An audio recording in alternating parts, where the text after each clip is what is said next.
দর্শক, আজকের ভিডিওতে আমরা রয়েছি সিলেটের শ্রীমঙ্গলের সব থেকে বড় চা বাগান নূরজাহান টি এস্টেটে। নূরজাহান টি এস্টেট চা বাগানটি যেমন অনেক বড়, তেমনি এই চা বাগানটি বেশ জনপ্রিয়। এটি হচ্ছে নূরজাহান টি এস্টেট চা বাগানের দিকে প্রবেশের সড়ক।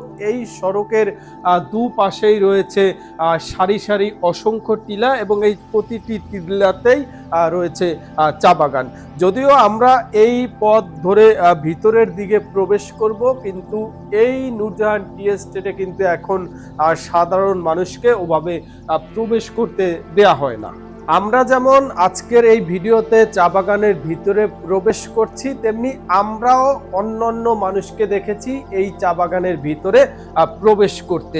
তেমনি আমাদের ভিডিও দেখে যদি কেউ এই চা বাগানে ঘুরতে আসেন এবং আপনিও যদি এই চা বাগানের ভিতরে প্রবেশ করতে চান, কিন্তু সেটা কিন্তু আপনি প্রবেশ করতে পারবেন না, কারণ এই সমস্ত চা বাগানে এখন ঢুকতে হলে এই বাগান কর্তৃপক্ষের অনুমতি লাগবে। পাশাপাশি চা বাগানের যে টি বোট রয়েছে, সেই টি বোটের অনুমতি হলো আপনি ঢুকতে পারবেন।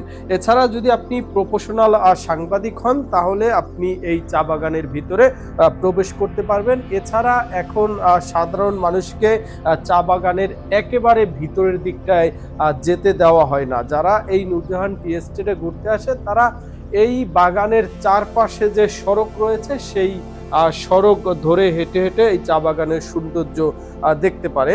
কিন্তু আমি সাংবাদিকতার সাথে যুক্ত থাকার কারণে এই চা বাগানে ঢোকার অনুমতি পেয়েছি, এবং অনুমতি নিয়ে আপনি যদি কোনোভাবে এই চা বাগানের ভিতরে যদি ঢুকতে পারেন, তাহলে চা বাগানগুলোর যে দৃশ্য, এটি এক কথায় অসাধারণ। বিশেষ করে এই নূরজাহান টি এস্টেটের চা বাগানগুলো দেখতে যেমন সুন্দর, তেমনি এখানে তারা পাহাড়টাকে যেইভাবে ড্রেসিং করে এই চা বাগানগুলোকে ফুটিয়ে তুলেছে, দেখতে এক কথায় অসাধারণ লাগে। বিশেষ করে এখান দিয়ে যদি তাকানো যায়, চায়ের যে অপরূপ সৌন্দর্য, সেটি এমনভাবে ধরা দেবে যেটি আপনি কল্পনাও করতে পারবেন না, যে চায়ের বাগানগুলো এত সুন্দর হয়। দর্শক, শুরুতেই যে কথাটি বলেছি, এই নূরজাহান টি এস্টেট সব থেকে বড় একটি চা বাগান। বিশেষ করে এই শ্রীমঙ্গলে যতগুলি চা বাগান রয়েছে, তার মধ্যে এই নূরজাহান টি এস্টেটটি আকারে অনেক বড়। এর আয়তন প্রায় 3000 একর, এবং সব থেকে বড় চা বাগান হওয়ার কারণেই এই বাগানটি যারা শ্রীমঙ্গলে চা বাগানে ঘুরতে আসেন, তাদের কাছে বেশ জনপ্রিয়। এবং জনপ্রিয়তারও আরও বেশ কিছু কারণ রয়েছে। বিশেষ করে এই চা বাগানটির যে সুন্দর যে দৃশ্য, বিশেষ করে এই চা বাগানে যে টিলাগুলো রয়েছে, সেই টিলাগুলো অসংখ্য টিলা রয়েছে, একের পর এক টিলা রয়েছে, কিন্তু দূর থেকে দেখলে বা আপনি এক নজরে দেখলে মনে হবে এই প্রতিটি টিলাই এক এক বলতে যেটা বুঝাচ্ছি, সেটা হচ্ছে এই নূরজাহান টি এস্টেটে যদি 100 টিলা থাকে, প্রতিটি টিলাকেই দেখতে একই রকম লাগে। এখানে যদি 100 টিলা থাকে, সেই 100 টিলাকে আপনি দেখলে মনে হবে যে এই একটি টিলা, মানে প্রতিটি টিলা একেবারে হুবহু একরকম সাজানো। এর যে চা বাগানের যে কাটিং বা চা বাগানের যে গাছগুলো যে লাগানো বা এর যে শেপ, সবই হুবহু এক পদের দেখা যায়। এটি আমার কাছে বেশ আশ্চর্য লেগেছে যে একটি বাগানের সবগুলো টিলা কিভাবে একরকম হয়েছে, যেটি এই শ্রীমঙ্গলের নূরজাহান টি এস্টেট চা বাগানে না আসলে আমি কিছুতেই বুঝতে পারতাম না যে চা বাগানের সৌন্দর্য কতটা মধুর হতে পারে।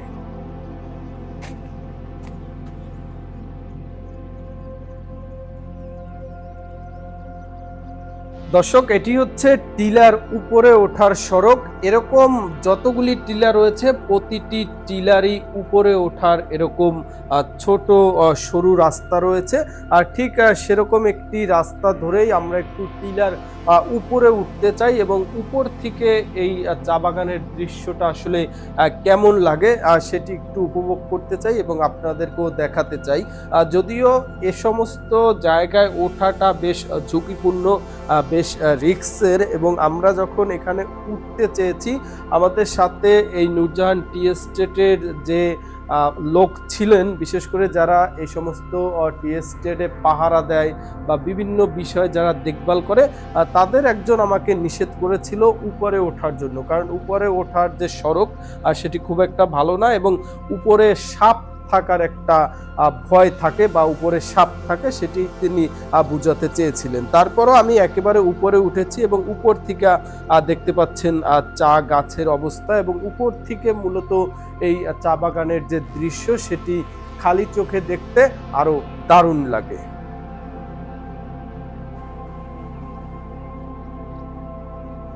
দর্শক, দুটি কুড়ি একটি পাতার দেশ বলা হয় সিলেটকে, এবং সিলেটের সব থেকে বেশি চা রয়েছে এই শ্রীমঙ্গল উপজেলায়, এবং দুটি পাতা একটি কুড়ি দেশ বলতে বোঝানো হয়েছে এই চা পাতার এই একেবারে উপরের অংশ থেকে।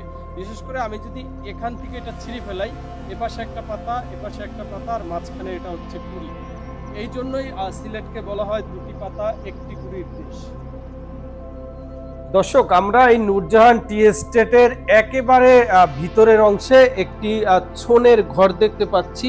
এ ধরনের ঘর মূলত যারা চা শ্রমিক রয়েছেন তারা বিশ্রাম, তাদের খাবারের কাজে বা বৃষ্টি হলে তারা এই ঘরে আশ্রয় নেয়, বা তারা কাজের যে বিরতি রয়েছে বা দুপুরের খাবার বা তাদের যে নাস্তার টাইমটি রয়েছে সে সময় তারা এই জায়গাটিতে বসে তারা সেটি সেরে থাকেন, কারণ এর চারপাশেই রয়েছে অসংখ্য টিলা এবং এই প্রতিটি টিলাতেই চা চাষ করা হচ্ছে, যে কারণে তাদের বসার জন্য এই বাগানের আরও বিভিন্ন জায়গায় এ ধরনের ছোট ছোট সোনের ঘর রয়েছে, যেই ঘরগুলোতে বসে মূলত তারা বিশ্রাম নিয়ে থাকে। এবং এই নূরজাহান টি এস্টেট এইটা এত বড় একটি এরিয়া যে এর কোথা থেকে শুরু হয়েছে কোথায় শেষ হয়েছে এরকম ঘর আসলে আরো কয়টি আছে, আর সেটি আসলে ওভাবে বর্ণনা দিয়ে বোঝানোর মতো না, কারণ একদিন দুই দিন বা 3 দিনে এই চা বাগানটি ঘুরে আসলে শেষ করা যাবে না, কারণ এই